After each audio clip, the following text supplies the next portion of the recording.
Hello, everybody, and welcome back to OMB Reviews. I am the critic who is a cynic. Hope you're doing well. Today we're doing a box office breakdown for this past weekend, which saw Garfield take the #1 spot. Furiosa initially was in the third place position.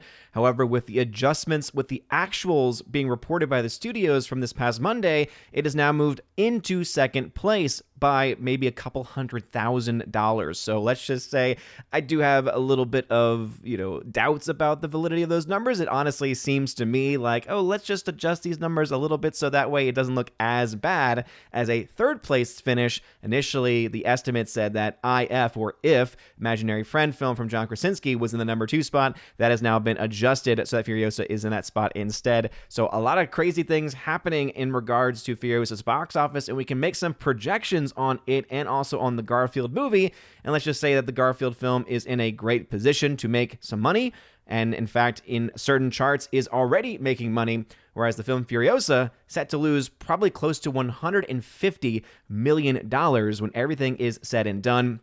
We have all the numbers today. We'll break them down before going any further. Please make sure you smash that like button, lob that fire button over, and Aussie smash the rumble button as well. Also, make sure that you're subscribed to the channel with that bell notification. That way you know every time a video or live stream goes live on the channel. So sorry for a little bit of a delay in this box office breakdown, as I was in Louisiana over the weekend visiting family, helping out with some stuff down there. So shout out to all of my Louisiana peeps. But let's go ahead and see what Tony over at Deadline, good old Tony, saying Garfield is still the big cat.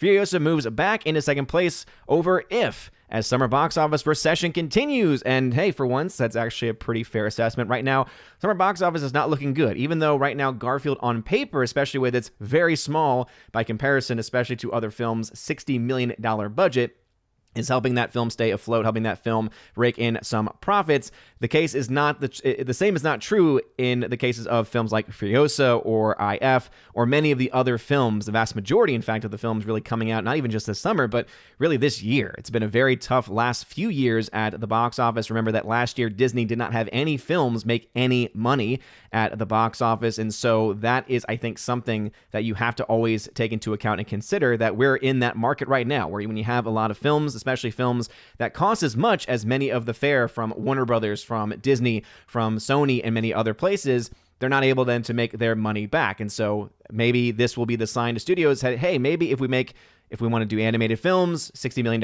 is probably a good place to start for our budgets, because, hey, guess what? Enough kids and families will probably go out to see it as long as we market it well, as long as we are choosing IPs that has some brand recognition to them. Hey, guess what? We can actually make some money back relatively quickly on those films, whereas spending hundreds upon hundreds of millions of dollars on a prequel in Furiosa that no one really was asking for, or even a more original take in the case of IF, with not having the same type of effective marketing that you typically see from a lot of Ryan Reynolds movies, I think that is also something that they're going to have to look forward to as well. For instance, I look at the marketing right now going on for the Deadpool Wolverine movie, and I think to myself, I don't know if it's the same marketing firm or not, but it just seems very different. Obviously, very different markets, very different audiences that they're going to. But if they had the same type of marketing that they were using right now for Deadpool Wolverine, if they had used that for IF, maybe that film would be doing a little bit better, but it is not. Anyway, let's go into the numbers over at thenumbers.com. And as you can see, the #2 spot now is being taken by Furiosa. So the Garfield film, $14 million in its second week of release domestically, a 42% hold. So that's actually pretty darn good. This is coming off of a holiday weekend. Furiosa dropping around 59%. And so even though that is not technically a death knell, right, we've seen much larger drops from the likes of Marvel and others, still having a lower than expected opening weekend and then getting a drop like this, that is where we see it become a problem. So let's say the film had gotten a huge opening weekend. This would be equivalent essentially to getting a drop probably somewhere in the 70s range. Typical Marvel territory, right? Costing $200+ million for a Marvel film, having massive drop-offs week 2 after doing okay to decent on opening weekend. Furiosa doing bad opening weekend, coming in well underneath projections, and now getting a drop close to 60%. There is no audience for this movie. This film has only made $49 million domestically, and as I had predicted was a possibility last week, sure enough, the Garfield film now officially is higher domestically than Furiosa. So though Furiosa took the #1 spot at the end of last weekend, I had mentioned that I thought maybe the daily numbers for Garfield would be able to potentially bring it over the edge. The weekend numbers, especially those Saturday morning showings, and sure enough, it has now actually taken over that. And so $51 million right now is total domestic for Garfield, 49.7 for Furiosa. And with these drops and these holds for Garfield and Furiosa respectively, we'll probably end up seeing Garfield win out in the end, not only domestically, but also worldwide as well. So this is a huge blow for Warner Brothers, a huge blow also for everyone really involved in the Furiosa film, and any potential prequels or sequels they had any plans for, they would have a very hard time justifying. Not that Hollywood has not done this in the past, continue on films that people are not going to see.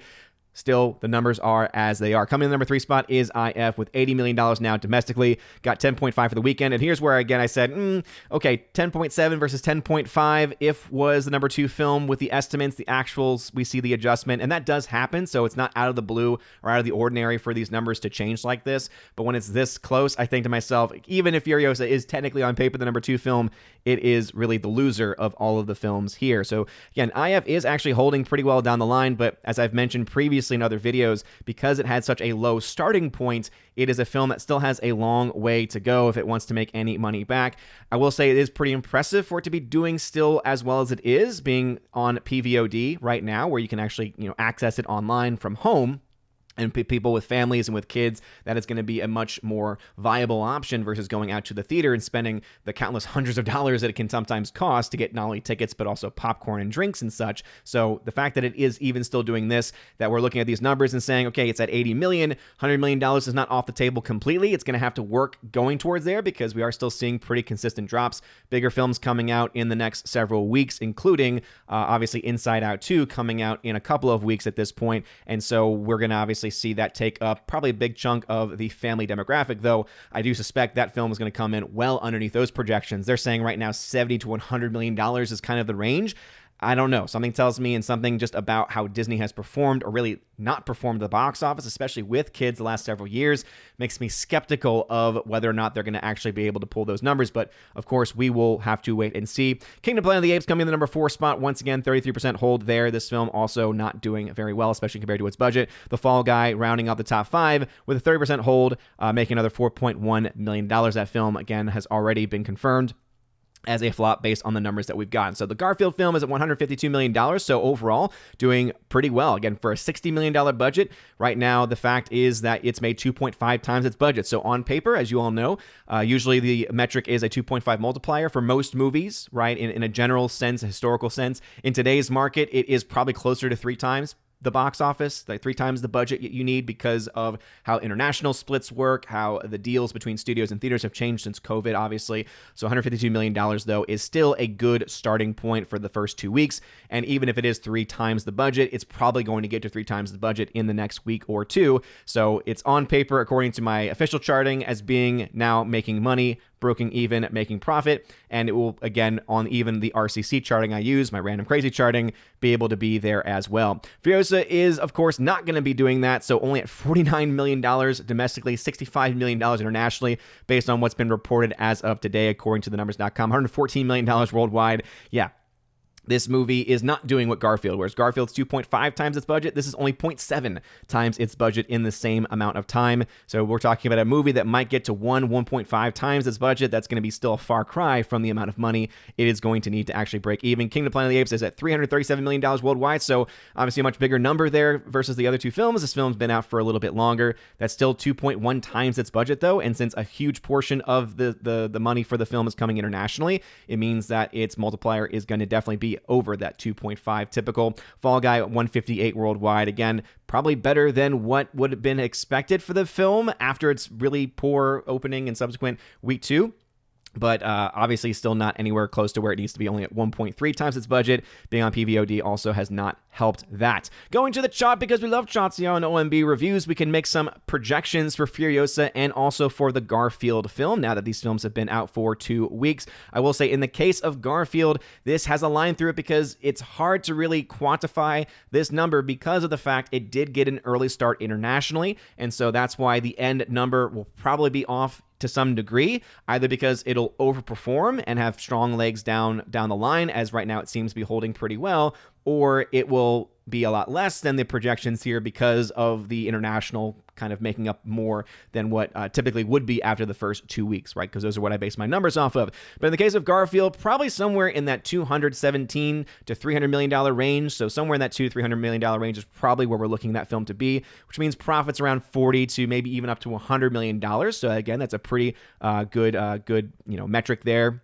And I think that even with all things considered, we'll probably end up seeing that happen for that movie. Not the case with Furiosa, though, with only making roughly $115 million in the first 2 weeks. I'm projecting that film to end its box office run somewhere around 164 to a max of 229 million. Now, that would be assuming it doubles its money in that best case scenario. The fact that it's dropping close to 60%, probably not going to see it get close to that number. So we're seeing a film that's going to lose somewhere between 114 and $153 million by the end of its run. And the news only gets worse because that is assuming a 2.5 multiplier.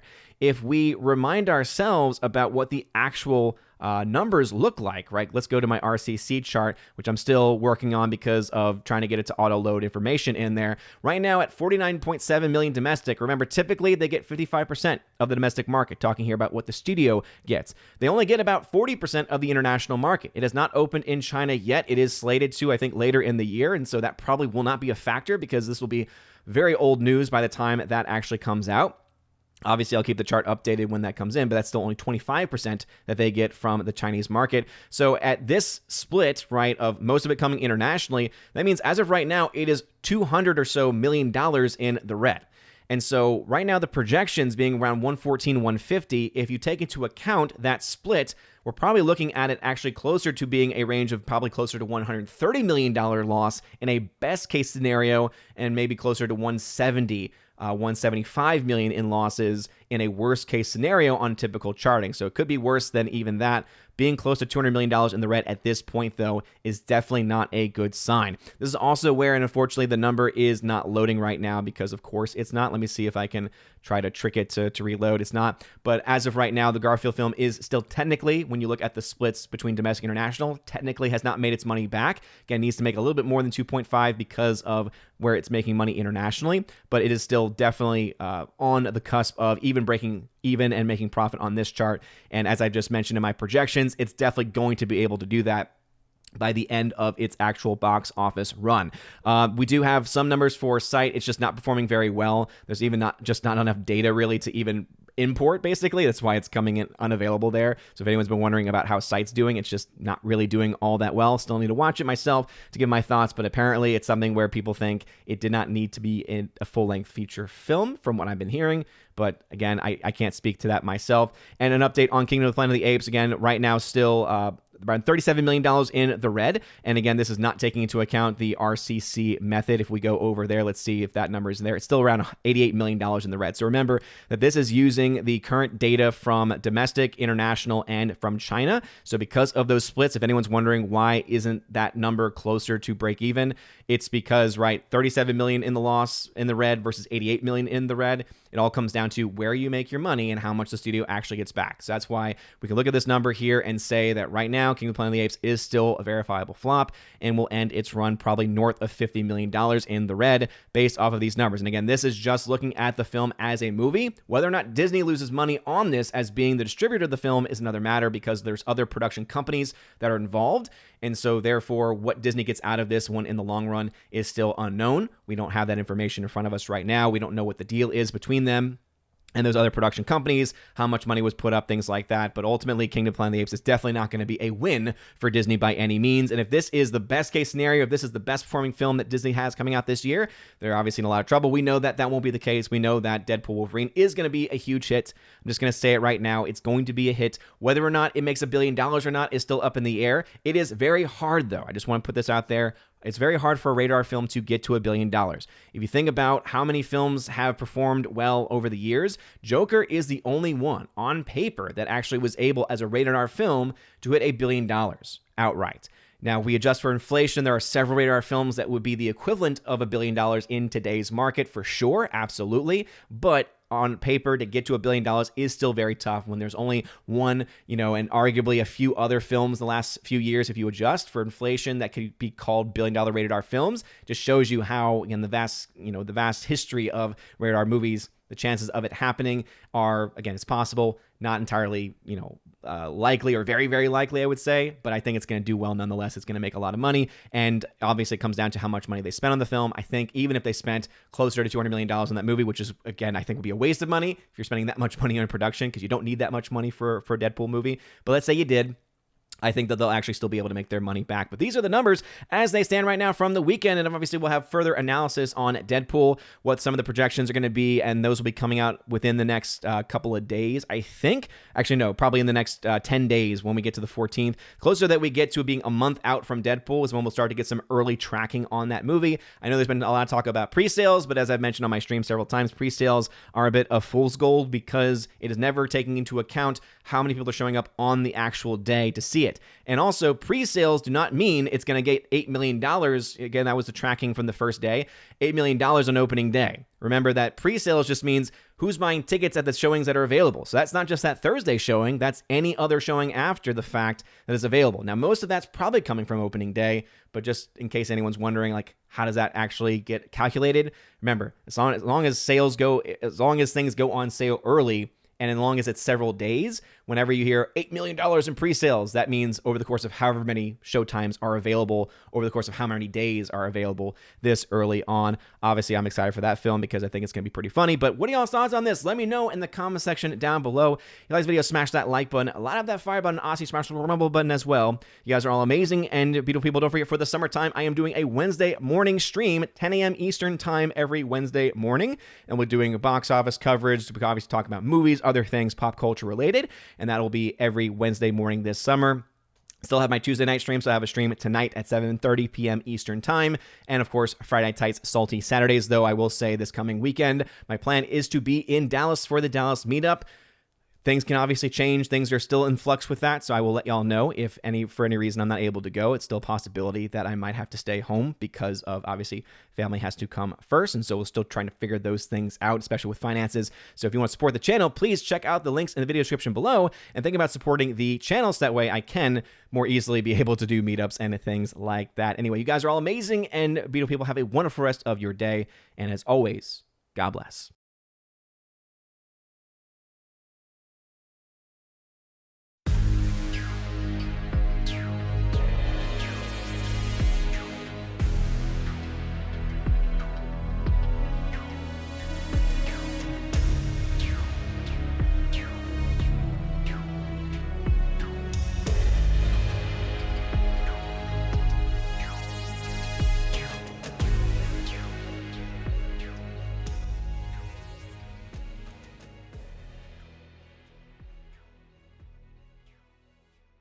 And now for a huge special shout out to all of my Patreon, Subscribestar, Locals, and YouTube members who are at the Chosen of Valhalla level. Starting off with my Patreon supporters, Father Luca Illich, Rosetta Allen, check out her YouTube channel, which is Eagle Rider, and Miss Martin Muses, check out her YouTube channel by the same name. To my Subscribestar chosen members, Matt317, check out his Twitch channel by the same name, and also the K-Man, check him out at xtheboundaries.co, and a shout out also to my one Chosen of Valhalla YouTube member, Mr. Roy. Thank you again for being so much of a huge supporter of the channel. And to every one of my chosen members, if you want your name shouted out at the end of every live stream and video, or if you want access to things like giveaways of Blu-rays, 4Ks, etc., and access to an exclusive podcast bonus material for members, check out the links in the video description below for all of those details. You guys are amazing and beautiful people. Have a wonderful rest of your day, a blessed month of the Sacred Heart, and as always,